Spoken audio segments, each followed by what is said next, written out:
Many people get this wrong about covert narcissists. There's really only a few people I've seen get this right, and that's the fact that almost every narcissist you see, the one you ran into is likely a covert narcissist.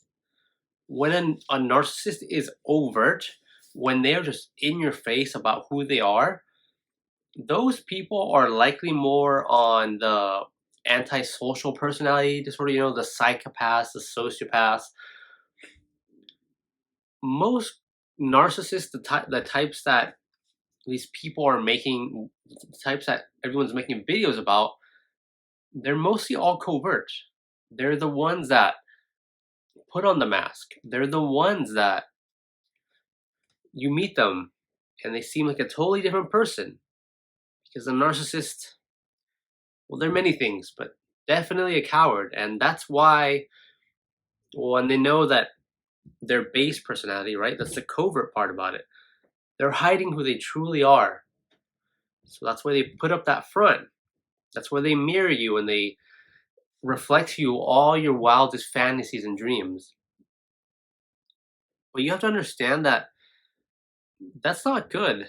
One of the things I've learned just through life and through the narcissist is that when you meet someone and they happen to just be perfect for you, that's a lot of people will say that about the narcissist. They'll say like it was almost destiny. Like my experience was like this. Like this person was meant for them. Like the universe placed them. The thing about it is when, and most people know that when things are too good to be true, they are, right? But because we get caught up in our emotions, because the narcissist lies to us and we fall in love with them, that blinds us to the fact, right? We want this to be true so bad, right? Most people walk around with a very kind of toxic idea of love, especially empaths, especially the people who identify as like chosen ones and these prophetic type people. Think about what an empath is. They are you're not just sensitive to good things, you're sensitive to the bad as well. You feel everything a lot stronger, which is great because a lot of empaths, you'll see them have a strong ability to sense things. Like some of them will even be psychic if you go into like all that spiritual crazy part about empaths. But I think a lot of empaths really just are very sensitive. Because if we really were that psychic, we wouldn't have fallen in love with what happened with the narcissist. And I know personally, see, I like to take full responsibility. Well, obviously, the narcissist did what they did. No one is deserving of being abused, but I choose to take personal responsibility for what happened there because when you walk around with that chip on your shoulder, when you blame the narcissist fully for everything, it doesn't allow you to heal. And when you don't heal those parts of yourself that let you get, some of it is because we didn't know about narcissism. Some of it is because we're so naive to the world. There's a lot of factors, but if you don't accept that we got caught up in these situations because there was some gap in our awareness and our spiritual progress. The covert narcissist lives in deception. I stopped feeling bad, honestly, because you can get a lot of shame, you can get a lot of remorse and rumination. But think of it this way: everyone, no one is impervious to being lied to, especially about something so genuine, right? Like people, you want to see the good in people, and like those are honestly some of like the wickedest. Like when you see those, maybe you've seen them on I've seen them on YouTube. The love scams where people play on like lonely old people. Like, yeah, you feel bad for them because it hits that emotional side of us. We're all vulnerable there. So there's that. You shouldn't feel shame for just being human. But then everyone gets duped in life. Everyone goes to like, everyone gets like money stolen from them. Everyone gets their heart broken. It just feels extra awful because the narcissist Most narcissists are covert. They put on that mask, and when it suddenly flips like a switch, it's very jarring. And because the narcissist has conditioned you to believe that they make you feel like everything's your fault when it's obviously their fault. How dare you, what narcissists will say, how dare you find out that I'm cheating on you? they they are such silly people. And when you really step back from the trauma, when you really look at it from a neutral standpoint, you'll get there eventually when you heal enough. But you'll a lot of the times, like I like like right now, I find myself laughing at the silliness of it all. And it's tough. Some people might think that's insensitive, but I've been there too. I've cried myself to sleep. I've been traumatized by the narcissist. But you have to be able to laugh at life's BS, because if you don't, it's gonna just eat you alive.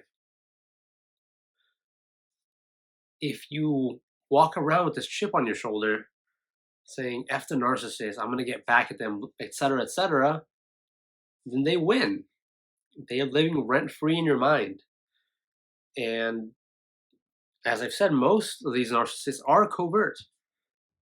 So that means that that person you hate, they're really not even there. So it's like you're fight. It's like you're punching the air. It's like you're mad at a ghost. You're mad at something that doesn't exist. It was a very hard thing to accept the reality that this person is just not there. That they have a disordered mind. That they're having a very tough battle with themselves and God knows what else. But understand that when when you meet someone, a narcissist, or anyone that you suspect is a narcissist, and they aren't just outwardly like overtly narcissistic, they're likely covert psychopaths and sociopaths. That's not even scary thing. You think narcissists are bad? I'm not sure what this guy was, but I'm pretty sure he was some kind of like sociopath, psychopath. This guy was. One day I'll tell that story of I ran into all I was raised by narcissists. I've ran into all kinds of crazy people, guys. But again, you gotta laugh at it. You gotta laugh at it and wisen up. That's what's gonna protect you from most narcissists, because most narcissists are covert. And when you grow your powers of discernment to analyze people, and it's exhausting. You don't want to become hyper vigilant, but try to analyze people and situations. Don't give yourself too quickly or too freely of yourself, which is like a common habit empaths do. And it's also a common habit for empaths to just be very passive. I used to be that person myself. I think a lot of what happened with the narcissist I met is because I stopped having a spiritual practice. I was very worldly. I was drinking and like hooking up with people. I was just, being a young person, just going through that phase.